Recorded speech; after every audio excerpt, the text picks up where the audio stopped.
Good afternoon. It's my pleasure and privilege to be here at the talk. And it's always good to be with present amongst most of you innovators over here, because it's a unique opportunity for the government to see what is happening tomorrow, today itself. And more importantly, I can see that you had a very interesting dialogue and a talk with Ms. Lavanya. And I'm not sure if I can really do a better job than what she's done. That'll be a tough act to follow, I think. But nevertheless, more importantly, I see a lot of hungry faces. So, and the last thing you want to listen when you're hungry is to a politician. I know that. So anyway, I'll try to wrap it up as quickly as I can. So I always say that one of my favorite quotes is from Socrates, and he says, the secret of change is to focus all of your energy not on fighting the old, but on building the new.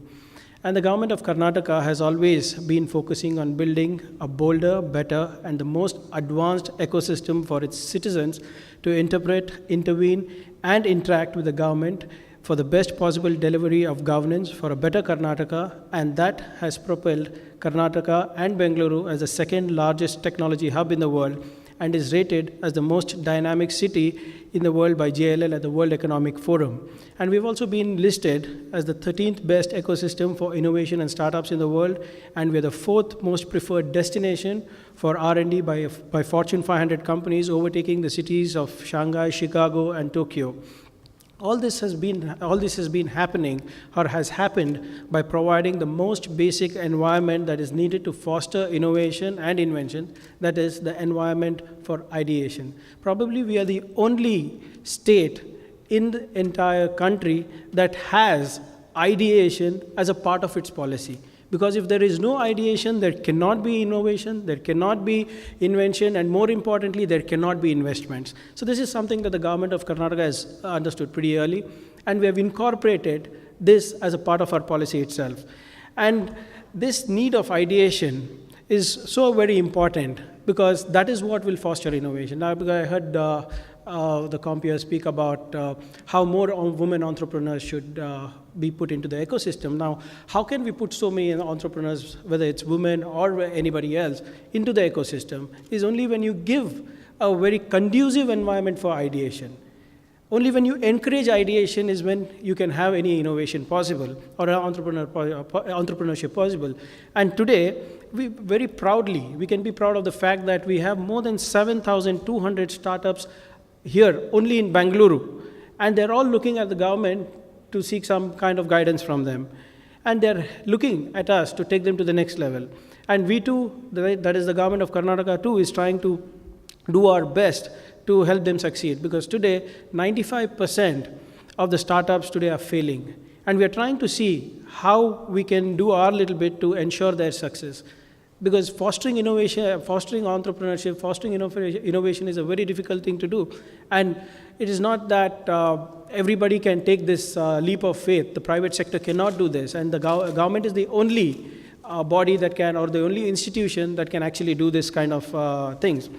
So firstly, in order to understand, the government needed to understand why startups fail in order to ensure that they foster innovation. Why is it important for government to understand that?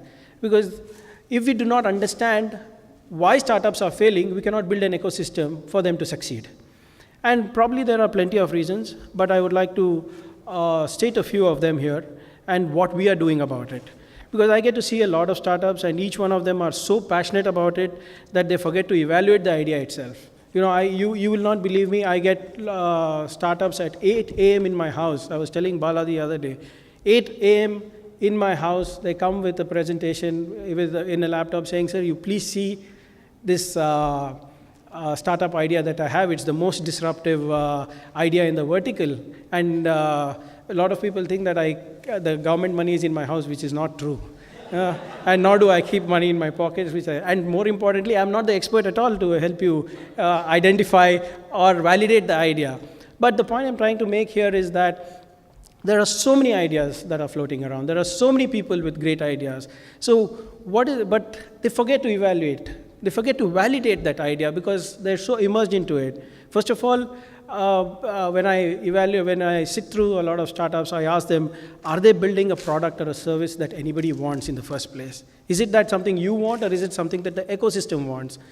They don't, because I see a lot of startups who do not do proper market analysis or market need analysis.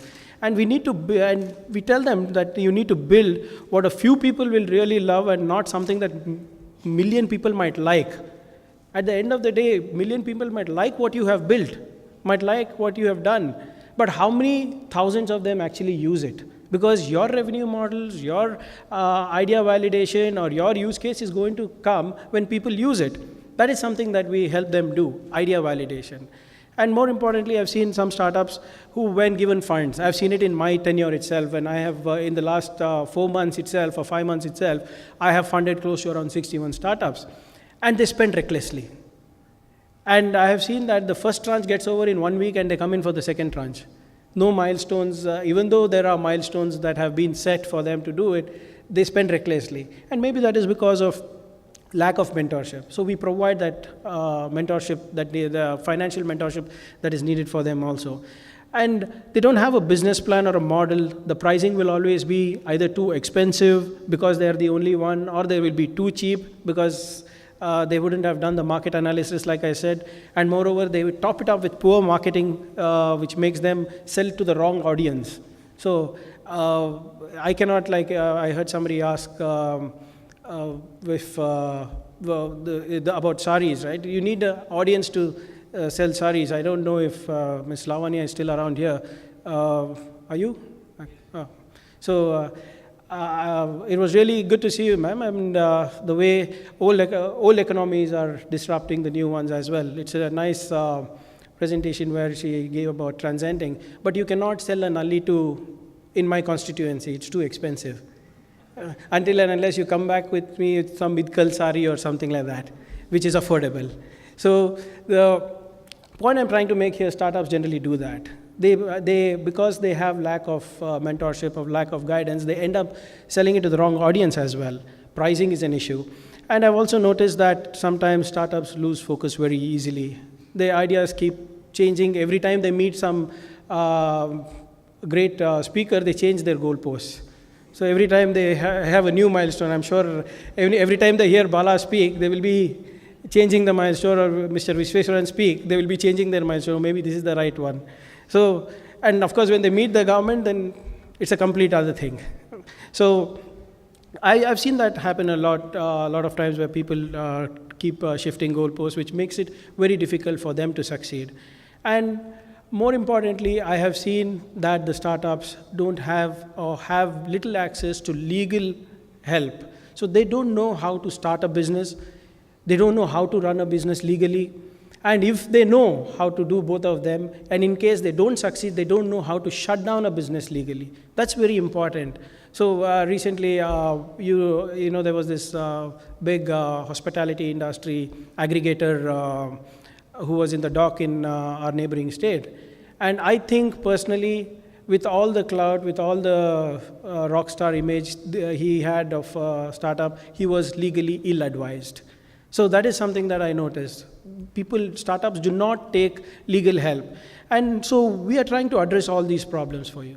The startup industry needs, the startup ecosystem needs these small things to be addressed. And so we started this startup cell under the Department of IT to help entrepreneurs on government policies.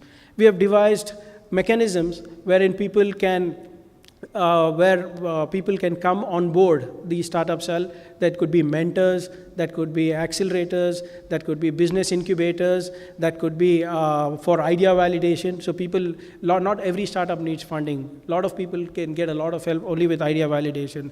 They can have transactional advisors from us. We give them networking opportunities, and we help them with customer acquisition. We give them seed funds. We give them access to 400 crores of venture funds within the government. We also help them access world-class VCs. We also send them for cross-border entrepreneurial networking opportunities. So this is what the government is trying to do for the ecosystem. So it is quite unlikely of any state government to do that, but here we are trying to stimulate the entire ecosystem.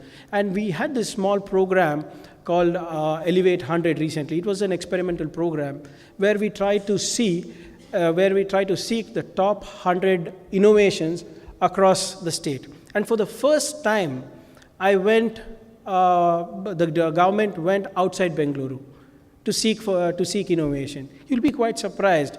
In around less than 3 weeks, we had close to around 1,700 startups register with us, out of which close to 300 odd startups were women entrepreneurs, and more than 350 startups or innovators were from outside Bengaluru. So Mangaluru, Mysuru, Hubli, Bellary, Kalburgi, Raichur. So they were from all over Karnataka. And this is what is encouraging the government. So innovation is just not restricted to Bangalore. We found out in our Elevate 100 that we have innovation outside Bengaluru also, and we reached out to them. We did not tell them to come to Bengaluru and give their presentations. We went to Kalburgi, we went to Belgaum, we went to Hubli. We had sessions like how we are having now. People got to show their presentation. So when was the last time you heard any government actually see your presentation or showcase your presentation to some of the best transactional advisors like PwC, KPMG, or probably Nexus Ventures and the Indus Entrepreneurs? So you had people and panel experts, vertical experts evaluating your presentations, evaluating these ideas. So you'll be quite surprised that this 3-week exercise, when we identified 1,700, then we came down to 650, then we narrowed down to 300, which was a very difficult thing to do.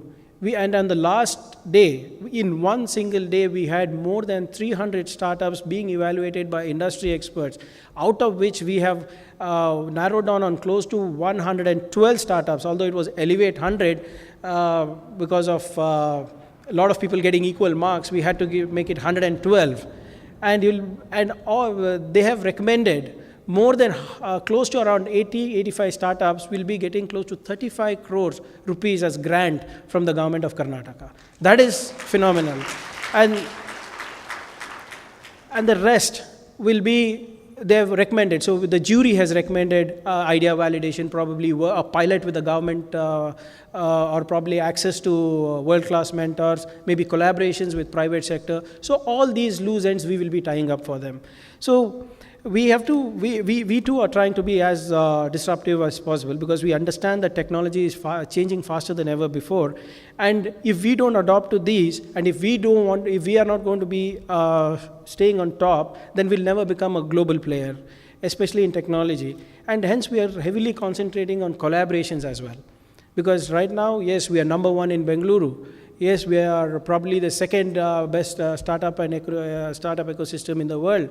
But I want to get away from the tag of being a services industry. Although services industry does provide a lot of jobs, yes, that is the government's focus because it creates a lot of jobs.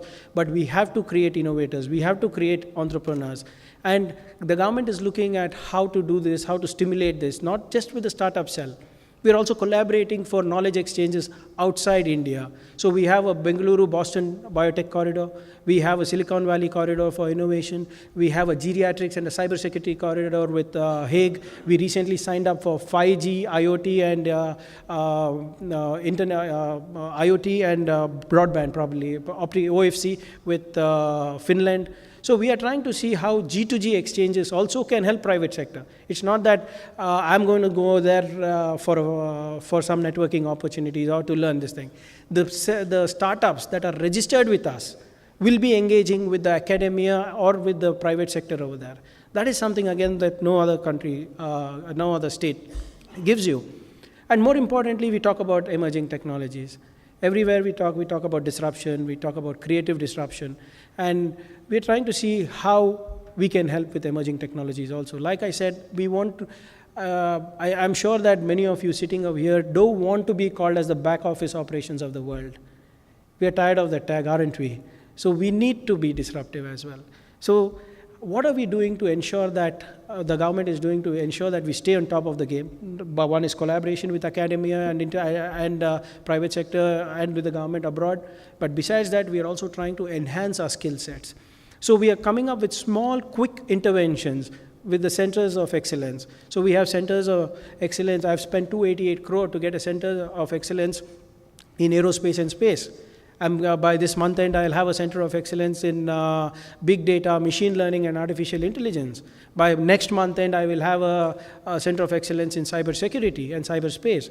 And I'm already running India's only center of excellence for IoT. So why am I doing this? So that we can have skill ready workforce, because there is a lot of disruption happening. There is a lot of job losses happening because of automation, and there's nothing to fear about. There is a lot of opportunities in animation, gaming, cybersecurity, aerospace, AI, machine learning, and you need to be skill ready.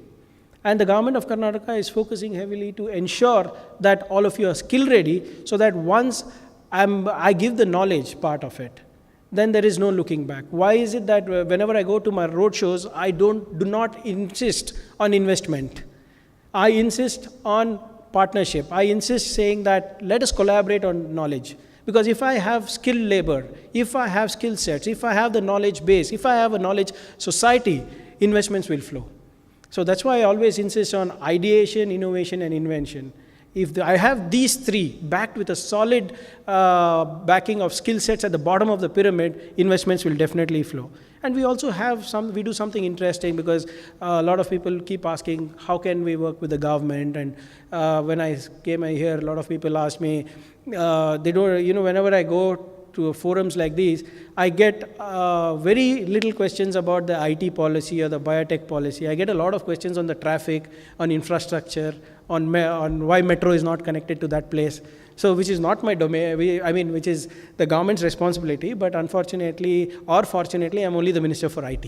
So, but nevertheless, we have something to solve these kind of problems. We have something called the grand challenges. Problems that are plaguing governance or government issue or government are thrown open to startups. So we have made 6 calls so far. One is about potability of water that is distilled in the municipal corporations.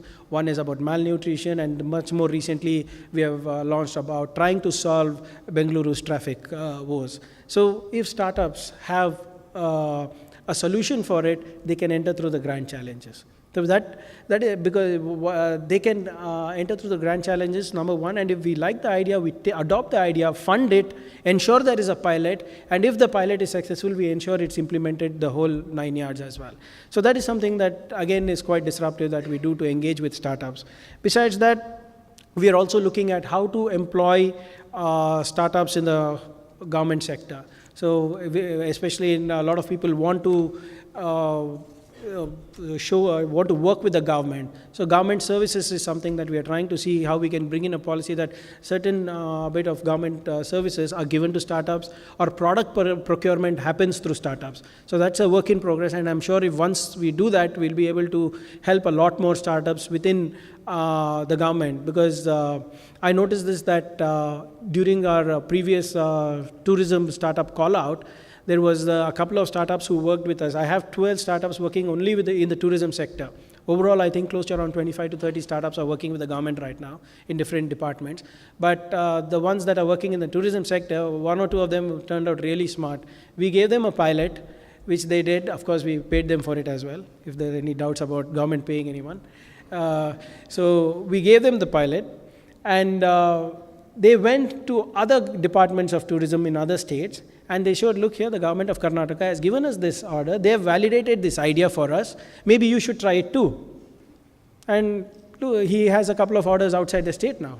So that is the kind of disruption the government of Karnataka is also working on. So like I said earlier, we too are trying to be as creative and disruptive as the ecosystem is. And we are trying to encourage startups and to ensure they succeed, because only if they succeed is when we succeed. If I have a policy, it's not going to be any good, because there's a saying that goes saying that the paper has a lot of patience. So whatever policy you put on it, whatever you put on it stays on paper if you're not going to act on it. So government of Karnataka is not believing in ideas, but in making them happen. We believe just not in the ideas itself, but we strongly believe in making those ideas happen. And that's why probably we are the number one ecosystem in India today. So I would not, I don't want to take much of your time because like I said, there are a lot of hungry faces because there are another couple of pages I thought I should talk about, but I think I will take some Q&A if there is a Q&A. But I would like to conclude by quoting one of my favorite authors, that is George Bernard Shaw, who said that the reasonable man adapts himself to the world. The unreasonable one persists in trying to adapt the world to himself. Therefore, all progress depends on the unreasonable man. So I'm sure that a lot of startups that are sitting here are unreasonable people, and be rest assured that people like Bernard Shaw have evaluated that you are the ones who are going to change the future, because being an entrepreneur is a very difficult thing to do. It takes a lot of guts, it takes a lot of pain, and because everybody can talk about the change that they want to see, but entrepreneurs have dived deep to be the change. So that's a very difficult thing to do. An armchair thinker can say that is not good, this is not good, this might be probably done, but entrepreneurs are the strongest of the lot, who are jumping right in and trying to be the change that they want to see. So it's a very difficult journey, and the government is, Karnataka is trying to ensure that we are right by your side in that journey and trying to see that you succeed. Like I said earlier, only if you succeed is when the government of Karnataka succeed. Thank you so much for having me on all of us. Thank you very much. Thank you very much, Mr. Priyank Kharge. Big round of applause for our Honorable Minister for IT. Thank you very much, sir. I think it was very informative. Creating an environment which is conducive to growth, extreme proactiveness and support being extended to the entire ecosystem with programs like Elevate 100 and throwing open the grand challenge. Earlier today, Bala beautifully said to one of the questions, entrepreneurs should look at being a painkiller, not a vitamin. I think like that you said, if we can solve bigger challenges, bigger problems, and be more disruptive, be unreasonable, I think that's why we are here as entrepreneurs.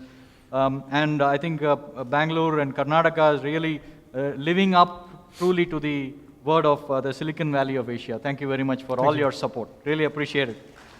And I'm going to request you to stay on for a couple of questions. Hungry questions maybe, but questions nevertheless. And then also request you to stay for a quick, we have picked a couple of startups who have been very innovative and disruptive. So we're going to have you to really recognize them later on.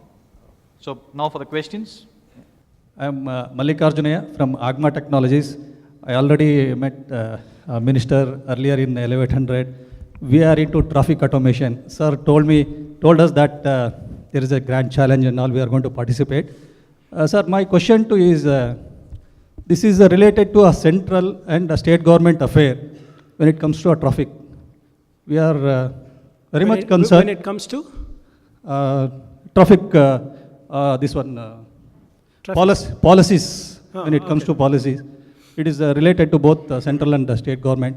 When we develop a product or launch it, so how that will be, government is going to be addressed? For example, state government also has got some limitations, and central government also has to make a policy that has to be implemented in the state. So both government, we need to coordinate and make sure this product will be successful. So, see, that's a little bit tricky because although in the federal structure we work with the central government, but the state government is free to have its own policy with respect to traffic. But if you're talking about some product that can be used by NHAI or SH, that is the State Highways or the National Highways Authority of India, the central government comes into play. But for policy formation, they do take opinion from every state government. So if you have a product or a service that is, it depends on which part of traffic you're talking about, whether it's a city-based traffic or whether it's on the highways. It is a city-based traffic. So city-based traffic, the best thing would be to talk to the state governments because more or less most of them come under the state government's purview. But policy is something that we work in tandem, we work in sync with the central government. So actually, some of the hardware is going to sit in the vehicle, and that has to be monitored. So that definitely the policy changes are required No, from the so government. that's what. So I will have to understand your product better to help you out. Because although the Startup India policy is there, and the central government has a lot of policies which are in consultation with the state government. Sometimes the reason why Karnataka is so ahead of the digital curve is because we have taken our own stand a lot of times, in the sense the state policies. So our example, our startup policy came up much before the startup policy of India. So yeah, I'll have to really evaluate your product or service before I can give you any other suggestion. Yeah, definitely. Because today, what semi-automated traffic violations are recorded, and the penalty collection is only 5%. I did a market survey. So you're going to increase the revenues? Definitely, sir. Definitely, 100%. Then you should talk to state government. Yes. Next question, ma'am. Hello, this is Vahini. I'm company secretary. Being a legal advisors or corporate compliance advisors to startup, I see most of the startups which we work with are not aware of these initiatives which is done by government, which is the right platform for them to know, because not everyone are good at social media. Which is the right platform for them to know about government initiatives? So even we are not very good at social media. The only people who are good at social media is the central government. So we believe in hard offline work as well. So you can always log on to the startup cell. And I agree with you, maybe not many startups are aware of this thing, because we need to propagate this a little more. But I'd like to assure you that out of the 7,200 startups that have been reported, 4,000 odd are already with the government of Karnataka. So I'm not sure if you are working with the right startups. But either ways, it's the startup cell that they need to approach. So you can just Google that, or karnataka.gov.in/startup cell. So that's where they can get all the information that you can require. Okay. Maybe the small suggestion would be like the government can take initiative to just give the awareness to the professional like CA, CS or CMA who works more with the startup. If they are aware, their clients automatically will be aware. So we do have a lot of legal firms registered with us as well, who want to help startups. But it's again becomes a very tricky thing, because most of the startups are bootstrapped. So they might not be able to afford the huge fees that usually the legal entities charge. So we have spoken to a couple of legal entities, so that certain services that they give for startups are free, probably trademark advice, IP advice, and registration advices for company corporations and all that. But anything above that they can charge. So it is more on this thing. So if you're interested in empaneling with us, you can. I think Ashwin is there somewhere here. Is Mr. Ashwin around? Yeah, so he's from the startup cell. So he's my man Friday, so I carry him everywhere. So that offline questions he can help you out with how to register and how to empanel. Very much. Thank you so much. Hello, good afternoon, sir. This is M.V. Bhatt. I am a proprietor of Notre Dame Corporation, and I am into medical equipment field. So ophthalmology equipment, I have around 20 years of experience. Right now, I could able to develop only one machine pertaining to ophthalmology. I have many big ideas, something like in my industry for something like lasers, so many things, so many equipments which I handled. I have the know-how and all. But the approaching your department for the support need paperwork. We need to talk to you only with the paperwork.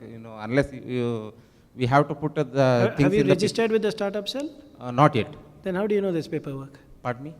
How do you know there is paperwork, sir? Actually, when I spoke to them, they told that you put a proposal in the paper so that you, then only you can do. So if you, what I would recommend is that the idea of having the startup cell is so that people don't have this big notion. You have that notion that government is not approachable. So in this startup cell, you have to give your company incorporation certificates, your legal entities, and it's pretty much this thing. So they validate your legal status, and then you're registered. And I find it quite surprising that You have not, because 1,700 people applied for the Elevate 100. That validates how we deal with startups. And out of the 100 odd startups that we are talking about, more than 8 to 9 of them are from medtech. Okay. So I'm not sure if you have actually seen the startup cell. Sure, I'll approach personally. That would be better, I think. Sure. Thank you. Thank you for Hi, your I'm questions. Avantika. Yeah, I one run last a- question. Huh? Yeah, Please, thank you. I run a graphic design company, and my question is coming in from the tourism perspective. I'm sorry?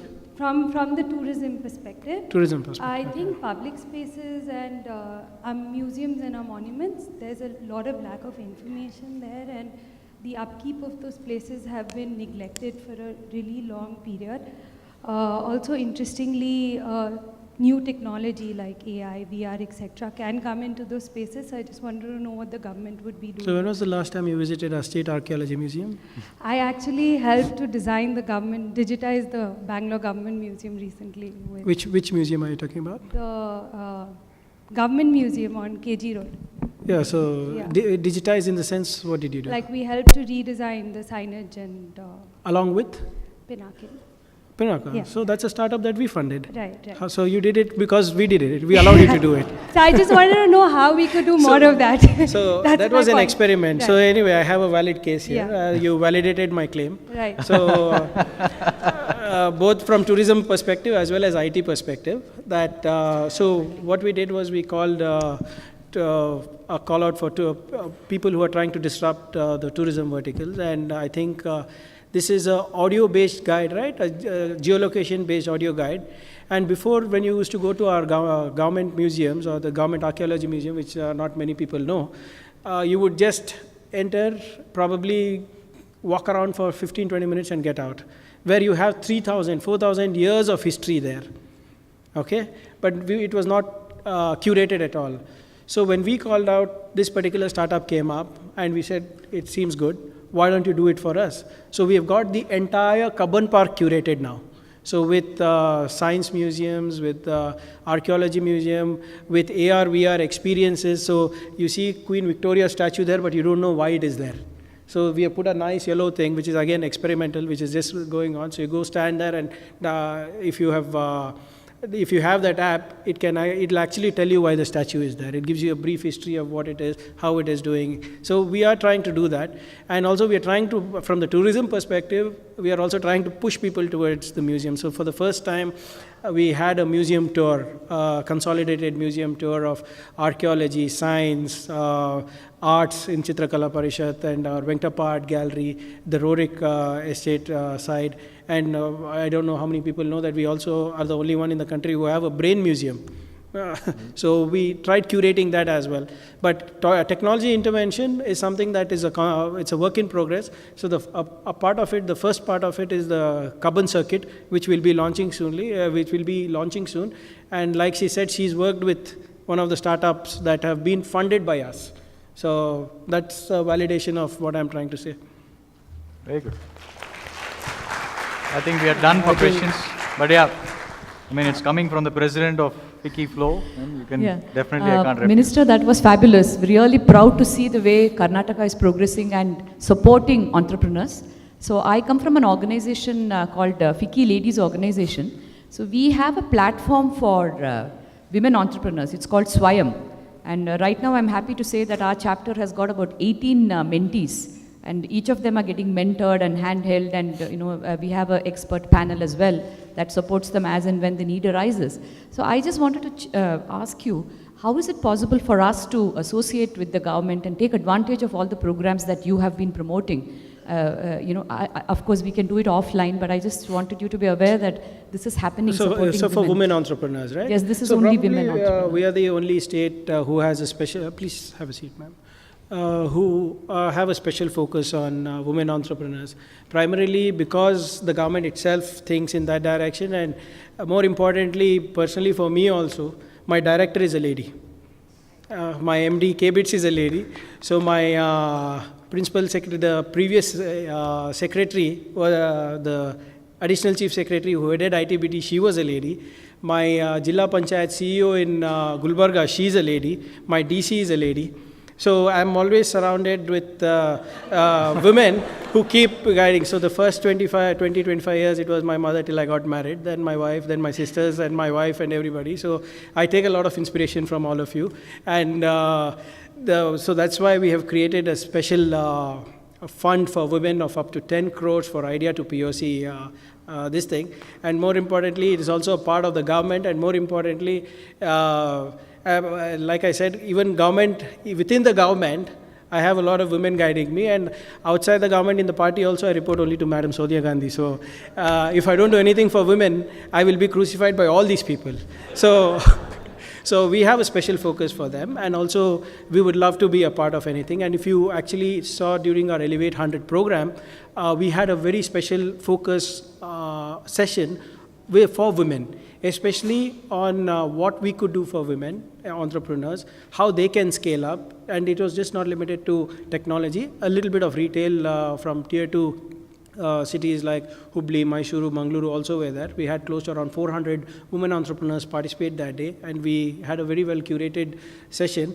And we had one very interesting topic over there, or two important topics over there. One was about failures, how to deal with failures when you're a woman entrepreneur, and how difficult it is. I definitely know for first hand how difficult it is for women to come out of their domestic lives to become an entrepreneur itself. And once you succeed, it is fine, but if you fail, then what? So we had a session on that. And the other important thing, which I think probably FICCI should also take a cue, and probably FICCI should also, this thing is reskilling women when they want to come back to work. So you take maternity leaves. So it's a gap of 1 year, 2 years, and you want to come back. And when you want to hit the circuit, you realize that the skill sets have changed. So how do we empower women who want to come back to work? So that also is a very important focus for us. So both women entrepreneurship and skilling women who are back also is a very key important area for us. And we'll be happy to collaborate with FICCI in any way possible. Thank you very much, sir. Thank you very much. Thank you very much.